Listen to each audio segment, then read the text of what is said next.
Conclusion, certitude du salut miraculeux de la France. Oui, vraiment, si l'on ne croyait pas en Dieu, on pourrait désespérer de la France, car la République est bien le règne de Satan et de l'étranger. Elle est le plus grand châtiment que la Providence a permis pour punir notre pays de l'abandon de toutes ses traditions. Dieu veut montrer à notre patrie ce qu'il en coûte de renier sa mission, de marcher sous le signe de Lucifer et de regimber contre la volonté divine. La théologie l'enseigne. Le démon est le père de la mort, des guerres, des tempêtes, des maladies, etc. C'est cet infâme révolté qui, portant sur son front le stigmate de la malédiction, l'attire sur tous ceux qui deviennent ses partisans et ses esclaves. Voilà pourquoi les ennemis de Dieu appellent sur les peuples qu'ils gouvernent, à cause de leur amitié et de leur union avec Satan, tous les malheurs, toutes les calamités, toutes les misères, que la haine du démon peut déchaîner contre l'homme. Au contraire, les peuples qui sont gouvernés par les amis de Dieu, empressés à faire observer sa loi, voient s'accroître leur prospérité et jouissent, avec les bénédictions du ciel, de la paix et de l'abondance de tous les biens. Ce sont les suppôts de Satan qui sont les maîtres de notre malheureuse patrie. Il est donc impossible qu'elle ne roule pas à l'abîme. Humainement, tout est désespéré, mais l'acharnement de Lucifer contre notre pays sera le gage de sa résurrection. Le Christ et sa divine mère auront pitié. Ah, sans doute depuis trop longtemps la patience et la bonté divine ont été mises à l'épreuve, et il faudra bien que tous les crimes et toutes les fautes soient expiés.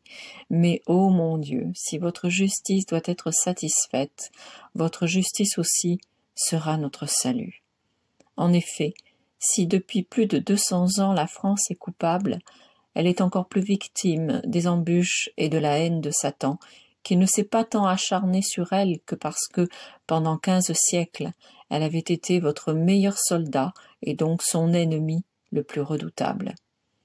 Vous tiendrez compte aussi des erreurs de la politique religieuse, qui, à plusieurs reprises, dans un but de conciliation et d'entente, loin de l'aider à secouer le joug satanique et républicain, l'a asservi un peu plus. Le sang de nos martyrs, la vertu de nos saints, et tant d'actes héroïques ou méritoires accomplis par nos pères pendant 15 siècles, pour l'amour de vous, intercèdent pour nous. À tous vos appels, nos aïeux ont répondu avec une ardeur et un enthousiasme inégalés, et chaque battement de votre divin cœur faisait battre le leur. Vous n'oublierez pas tout ce que notre France a fait pour votre divine mère, Notre-Dame. Vous vous souviendrez qu'elle lui a été consacrée et que cette consécration confère à la Reine du Ciel des droits particuliers sur notre pays, qui a toujours été son royaume de prédilection. Vous écouterez donc les supplications qu'elle ne cesse de vous adresser en faveur de son peuple. Vous tiendrez compte aussi, ô mon Dieu, des prières, des souffrances, des sacrifices, des larmes de vos enfants fidèles qui veulent à quelque prix que ce soit, et malgré les persécutions dont ils sont les victimes et les dangers auxquels ils s'exposent, tenir haut et ferme le drapeau de la vérité totale et être les pionniers du règne de votre Sacré-Cœur et du cœur immaculé de Marie. Enfin, l'héroïsme de nos missionnaires français, les plus intrépides et les plus nombreux qui vont évangéliser le monde, vous prouveront que notre France demeure, en dépit de tout, le peuple apôtre par excellence. Alors vous frapperez non dans votre rigoureuse justice, mais dans votre miséricorde, et vous sauverez notre France. Tout est perdu, tout le paraît du moins. Le trouble est si grand, la vérité si voilée, que les royalistes qui, seuls, possèdent la vraie doctrine politique, se divisent eux-mêmes sur la personne du prince. Partisans des Orléans, des Bourbons d'Espagne, des Bourbons-Bussé, des descendants de Louis XVII, du roi caché que Dieu révélera au monde à son heure. Tous sont de bonne foi et ont le culte et la passion de la France et de nos rois. Dieu seul est témoin de l'angoisse poignante et de la crucifiante douleur que cause à certains d'entre eux le doute et l'incertitude sur le vrai héritier et fils de roi. Il n'est qu'un miracle éclatant de Dieu qui puisse les éclairer et reforger l'unité d'âme de la France en montrant à tous, royalistes et autres, le prince qui, seul, a droit à la couronne. Tout est perdu, tout le paraît du moins. Nous vivons le règne de Satan.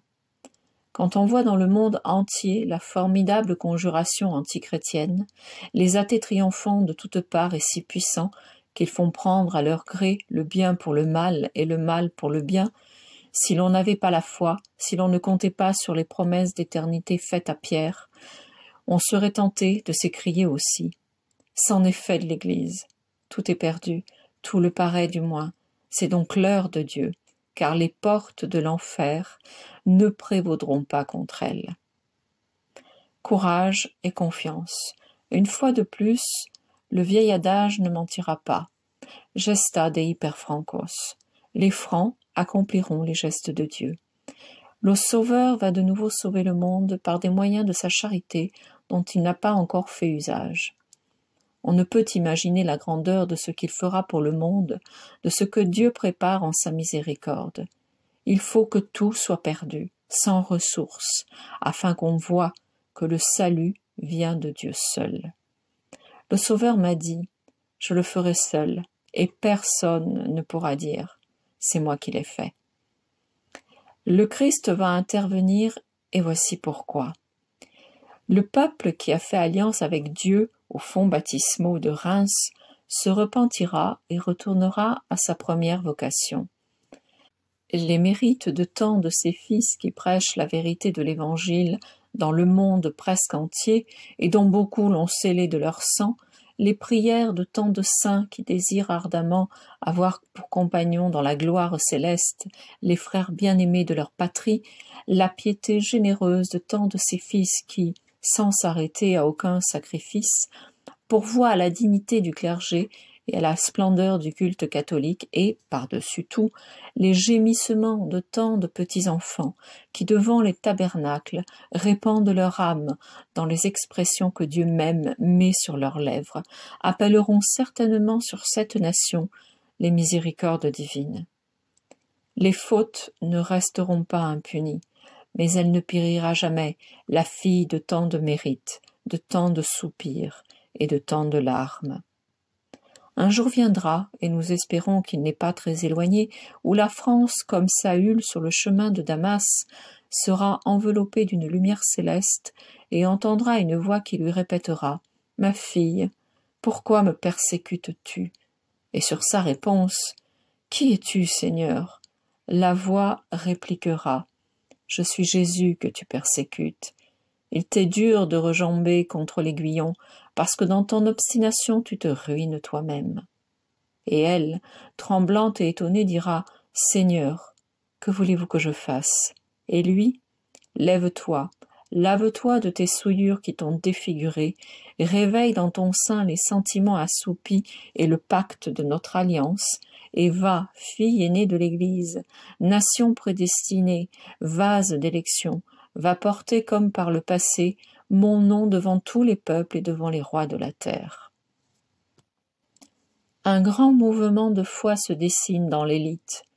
Il ne peut avoir qu'une cause surnaturelle, divine. Une image revient à la pensée. Saint Pédis distribuant paternellement à tous les jeunes enfants le pain de vie, la divine Eucharistie. Ce n'est pas en vain que le Sauveur a voulu se donner dans l'âge le plus tendre à ses enfants, alors qu'ils sont toute innocence et toute pureté, pour les prémunir d'un bouclier vainqueur et faire germer en eux, avant l'âge des passions, alors qu'ils n'ont pas même encore été effleurés par les contingences et les vilenies de ce monde, cette éclosion magnifique qui commence à poindre de nos jours. Aussi peut-on penser qu'à l'heure où, inspiré par l'Esprit Saint, le grand pontife décréta la communion des tout-petits, il lança le dernier trait qui d'ici peu fera chanceler définitivement la Révolution et sauvera le monde des abîmes ouverts devant lui.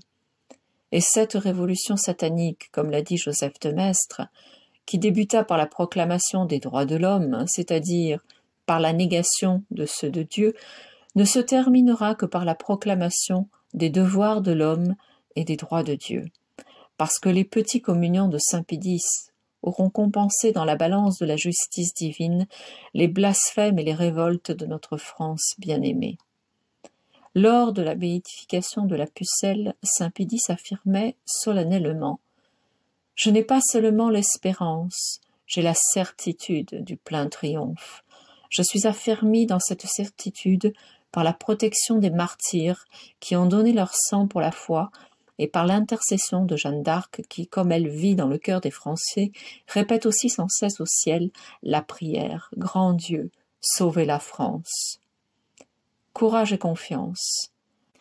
Par un miracle éclatant, plus éclatant peut-être que tous les précédents, Dieu permettra que Jeanne d'Arc vienne accomplir ce que Monseigneur de Lassus appelle sa mission posthume et fasse connaître à nouveau le vrai héritier de France et fils de roi, c'est-à-dire celui que Dieu choisira parmi les descendants de nos rois, et le conduise à son digne sacre, montrant ainsi, une fois de plus, que la royauté en France repose sur le choix divin et que le roi n'est roi que par la grâce de Dieu. Alors, mais alors seulement, la France redeviendra la plus puissante nation, car le Christ renouvellera avec son roi, qui seul a le droit et le pouvoir de le faire, l'alliance tutélaire en vue de laquelle a été créé notre peuple. Alors le grand roi, en pleine union avec le saint pontife, rétablira en tout lieu l'ordre et la paix, et assurera le triomphe du règne du Sacré-Cœur, du Saint-Esprit et de la Vierge. Le Sacré-Cœur embrasera les âmes que Marie ornera de toutes ses vertus, et le Saint-Esprit illuminera les intelligences. Jamais l'Église militante ne connaîtra pareil triomphe. Aussi pourra-t-elle réunir le grand concile qui dissipera toutes les erreurs passées et assurera l'épanouissement et le rayonnement de la vérité religieuse jusqu'à la fin des temps.